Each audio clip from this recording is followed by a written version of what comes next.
Halo guys, welcome to my YouTube channel.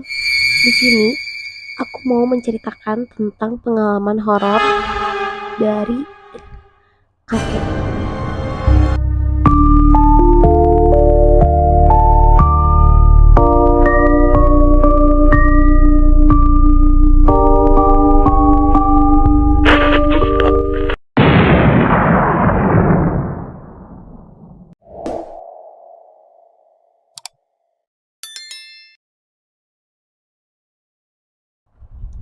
Aku lahir pada tahun 1943, jadi masih zaman-zaman antara kemerdekaan dan sebelum merdeka. Dan pada saat kakek aku masih muda, dia memiliki mobil tua yang mirip banget dengan mobil kodok. Dulu masih jarang banget orang beli mobil bekas. Ketika saat itu kakek udah memiliki 4 anak dan juga di umur 40 tahunan. Dan mobil pertama yang dibeli kakek pada saat itu, dan awalnya nggak ada terjadi apapun yang menyeramkan di mobil ini, dan biasa-biasa aja tetap dipakai kakek dalam mencari pekerjaannya, ya pulang pergi ngantor. Hal aneh terjadi saat hujan-hujan, ya hujan-hujan malam-malam. Ada orang yang bilang kalau misalnya dia mau melahirkan. Tanpa ambil pusing, kakek langsung bawa wanita tersebut ke rumah sakit. Hanas di perjalanan, wanita itu tidak selamat. Ya, dalam perjalanan kakek udah sengebut mungkin, secepat mungkin dalam ke rumah sakit, tapi wallahu alam wanita tersebut tidak selamat di perjalanan dan masih ada darah-darah yang menempel di kursi penumpang atau di belakang jokmo. Seperti biasa kakek pun membersihkan itu. Sama dari situ ada kejadian-kejadian aneh saat memakai mobil itu. Hal-hal aneh pun mulai terjadi saat kakek sedang menyetir. Tiba-tiba ada sosok wanita itu lewat di depan kaca mobil. Kejadian itu gak sekali dua kali, bahkan selama berbulan-bulan.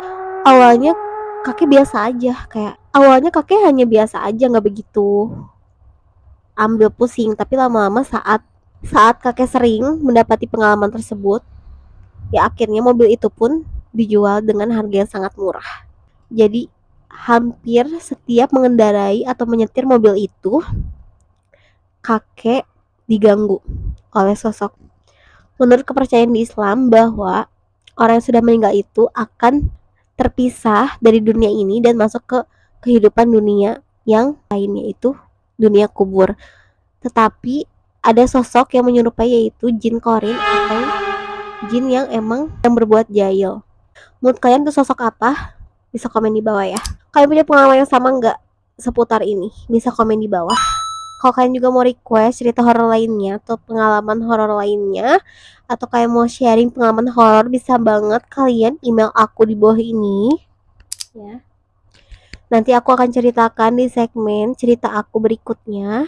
Permasalahan kakek tadi itu saat ganti mobil itu, alhamdulillahnya nggak ada kejadian apapun lagi setiap mengendarai mobil. Jadi memang ibaratnya buang sial. Dari kasus kakek, aku sadar bahwa udah bener niat kakek itu untuk membantu wanita itu, tapi gak dibenarkan juga bahwa kakek diganggu dan harus juga menjual mobilnya.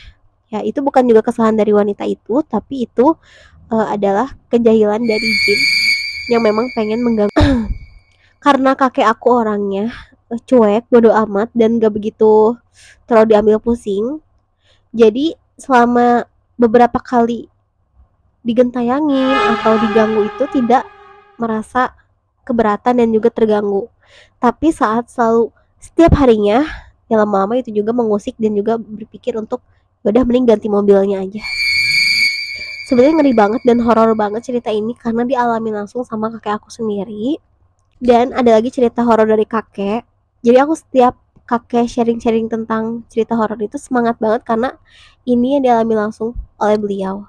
Dan beliau udah meninggal. Tolong doanya teman-teman agar kakek aku mendapat ketenangan di kuburnya dan juga mendapat rahmat Allah di dalam kuburnya, amin. Jadi aku mau cerita tentang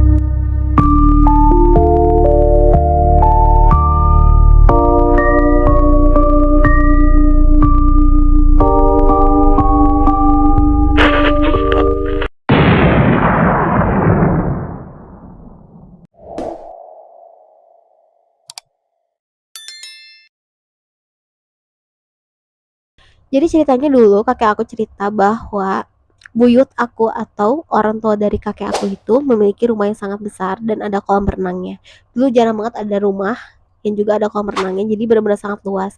Di situ tinggal nggak hanya keluarga kakek aku, tapi saudara jauh, sepupu semua, semua tinggal dalam satu atap. Saat kakek aku remaja, buyut aku yaitu ibu dari kakek aku minta supaya membersihkan ruangan gudang dengan benar-benar bersih. Ya udah, akhirnya kakek aku tuh pelan-pelan membersihkan semua debu-debu, terus merapikan letak-letak yang lain, terus mau membuang yang nggak perlu dengan cara pelan-pelan. Nah, cepat ternyata pembersihan gudang itu benar-benar lama, sekitar 4 sampai 5 jam. Nah, karena terlalu lama juga capek, akhirnya nggak sengaja kakek aku itu tertidur di gudang. Posisi kakek aku itu nyender ke tembok ya, kakinya itu diluruskan posisi silang.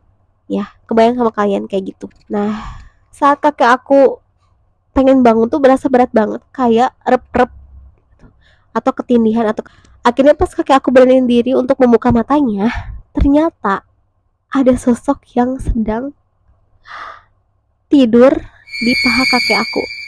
Ya, sosok mbak-mbak. Bisa kalian bayangin kan sosok mbak-mbak itu apa? Ya, seperti sosok ini. Dia memakai baju merah. Dan lebih mencengangkan lagi, ekspresinya tersenyum lebar dan juga melotot ke arah kakek dan melihat ke wajah kakek sambil memeluk kakek. Wah, akhirnya kakek aku benar-benar kaget, tapi dia bisa gak teriak gak apa, cuman langsung baca ayat kursi selama kejadian itu.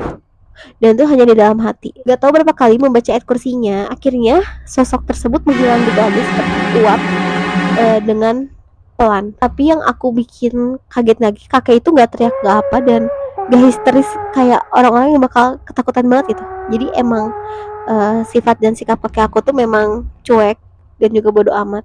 Tapi kalian bakal ngapain kalau itu ada di posisi kalian? Bisa komen di bawah ya.